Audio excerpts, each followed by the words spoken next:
Yeah, despite the circumstances, generation. Okay, interesting stuff. Nah, I was just reading the Wikipedia page for Tarja Turunen, with regard to her departure from Nightwish and everything else, and reading up on Thomas Halapainen and some of the sentiments that he had. You know, it's interesting because no matter what, and I've seen this with Pink Floyd with David Gilmour and Roger Waters, there was so much angst and, I mean, borderline hatred during that split up. But then years later, each one can look at the other. Roger Waters not so much. Roger Waters will say, I can hire a David Gilmour any day. You know, I can have 5 David Gilmours on the stage with me. And I think that's an oversimplification. You can have a guitar player who can play David Gilmour solos. You're not going to have 5 David Gilmours on the stage with you. But I get what he's saying. But he really appreciates the work that David Gilmour and Richard Wright did for Pink Floyd in those years. Whereas David Gilmour will look at Roger Waters and in David Gilmour's interviews, he'll say things like, Roger Waters was really great with songwriting. He had great ideas as to how to put together a conceptual album, you know, and I kind of see something similar here with Nightwish and Tarja, where it was very bitter, and Tarja didn't like that it was an open letter that Thomas sent to, that the band sent to her, that she was being accused of being greedy. There was a lot going on, and she claims that she never expected more than the 20% of the earnings that the band was getting. But the band was saying that she wanted more because of songwriting royalties and things like that. It can be tough. It can be really tough. If you write a song and you feel like you've done most of the work, and then the band puts it together, the song gets released and it makes millions of dollars, and you feel like you deserve a bigger cut. I get that, and that happened to the Doors too, whereas in the beginning, everyone was credited for songwriting. And then that kind of changed. And then, like, Jim Morrison wanted a little bit more credit. And this person, Robbie Krieger, who was actually the one who wrote most of the music, there was a little bit of a back and forth. And I think with time, egos get in the way, money gets in the way, greed gets in the way. I'm not saying that is what happened, but those are the things that happen. You're dealing with lots of money, lots of fame, lots of popularity. And as a songwriter myself, when you write a song and you put your heart and soul into it, and it's kind of taken from you, and now the life that it has is kind of viewed as having life by somebody else, you begin to feel, well, hold on, that's my idea. That's my song. So I understand that that definitely happens. And that's one of the reasons why a lot of bands break up. But something interesting with Tadia in Nightwish is after the dust settled, Thomas gets interviewed about Tadia, and he talks about how she's irreplaceable, how she's an artist, how she's amazing. When Tadia gets interviewed about Thomas, she says that he's a great songwriter, he's a great artist, he's a great musician. So, similarly to other bands that have a very bitter breakup, they can look back and appreciate the talent that each one had. But what I want to do right now is listen to Tadia, the song Until My Last Breath. So, what I did was I did a search in the, where am I? Okay. I did a search under Tarja Turunen. I can't say her last name. It's too early in the morning. Turunen. And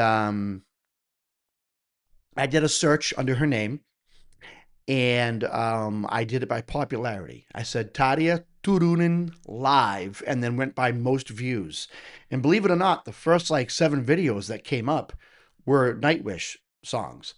And I didn't want to do something with Nightwish. I wanted to maybe react to something that she did on her own. And the first song that came up was Until My Last Breath, but this is the music video. But I haven't heard this song yet. And she really does want to be known not only as a singer, but as an artist and a songwriter. So let's listen to this song.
I get the strong feeling this was about Thomas, but let's go to Wikipedia afterwards and see if it says anything.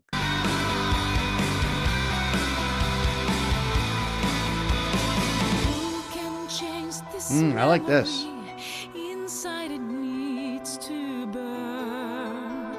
Worshipped by the enemy, the guilty take their turns. Watching as it's disappearing, shadows all that remain. Wishes slowly crossing over in this parade of pain. Until my last breath, you never know. Until you feel the silence. When I am gone, now is vanishing everything. What we might have been. Only know your grace. Call my name. I like that. Won't see again.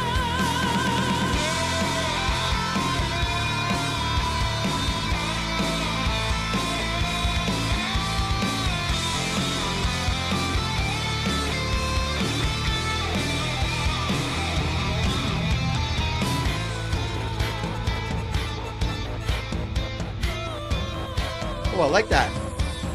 Until my last breath, you never know. Until you feel the silence. When I am gone, now it's vanishing. Everything, what we might have been. I like that. Only know your grace. Call my name, that you won't see again.